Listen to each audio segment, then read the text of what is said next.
Hello, all literature lovers. Welcome back to Literary Help.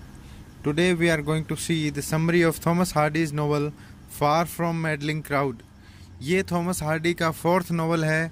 इसको 1874 में कॉर्नहिल magazine में serially publish किया गया था। नॉवल काफ़ी सक्सेसफुल रहा था।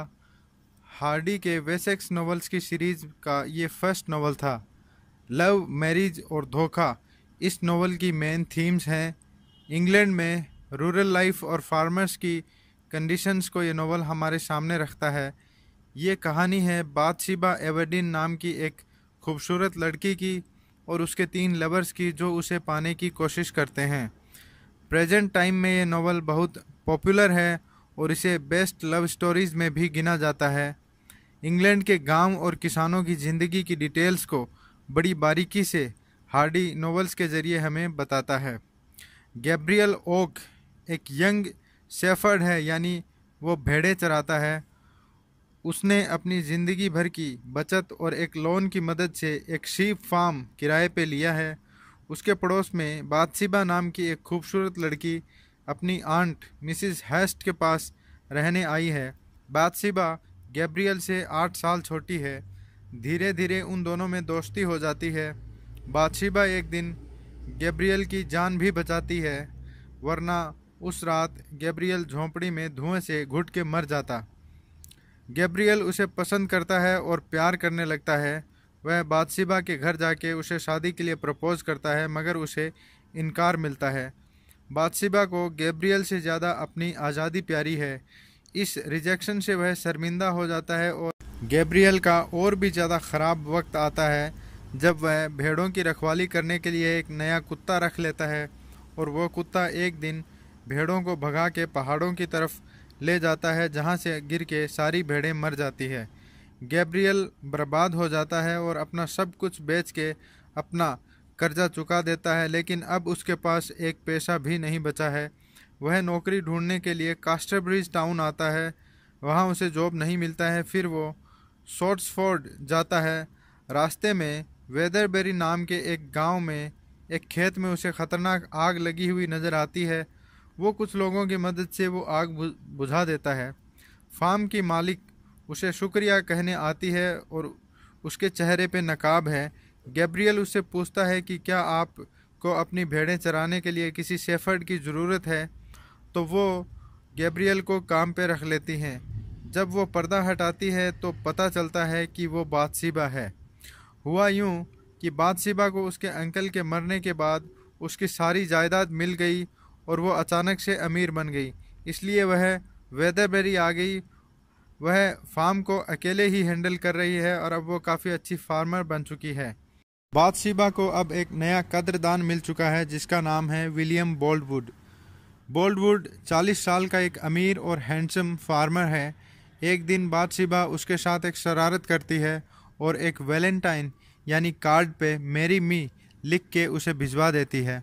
बाथशेबा ये सब मजाक में कर रही है, लेकिन बोल्डवुड इसको सच मान लेता है। हालांकि बोल्डवुड ने इससे पहले बाथशेबा से कभी रोमांटिक बातें नहीं की थी, लेकिन ये कार्ड पढ़ने के बाद वो बाथशेबा के लिए सीरियस हो जाता है और उसे शादी के लिए प्रपोज कर देता है। बाथशेबा उससे प्यार नहीं करती, इसलिए वह बात टाल देती है कि मैं तुम्हें इस बारे में सोचने के बाद में बता दूंगी। गैब्रियल बाथशेबा को इस बात के लिए डांटता है कि तुम्हें बोल्डवुड से ऐसा प्रॉमिस करने की ज़रूरत नहीं थी। बाथशेबा गुस्सा होकर गैब्रियल को काम से निकाल देती है। कुछ दिनों बाद बाथशेबा की भेड़ें किसी बीमारी से मरने लग जाती है। उसे पता चलता है कि सिर्फ गैब्रियल ही इस बीमारी से भेड़ों को ठीक कर सकता है। पहले तो वह अपने ईगो की वजह से गैब्रियल से हेल्प नहीं लेती है, लेकिन आखिर में मजबूर होकर उसे गैब्रियल से मदद मांगनी पड़ती है। इसके बाद वह वापस गैब्रियल को जॉब पे भी रख लेती है और उनके बीच फिर से दोस्ती हो जाती है। इसी बीच बाथशेबा के तीसरे लवर की एंट्री होती है जिसका नाम है सार्जेंट फ्रांसिस ट्रॉय। वह एक सोल्जर है और छुट्टी पे गांव लौटा है। वह भी बाथशेबा को पसंद करने लगता है। बाथशेबा पहले तो उसे पसंद नहीं करती है, लेकिन ट्रॉय उसको अपनी तलवारबाजी की स्किल दिखाता है और प्यार की बातें भी करता है। इससे बाथशेबा की नफरत मोहब्बत में बदल जाती है।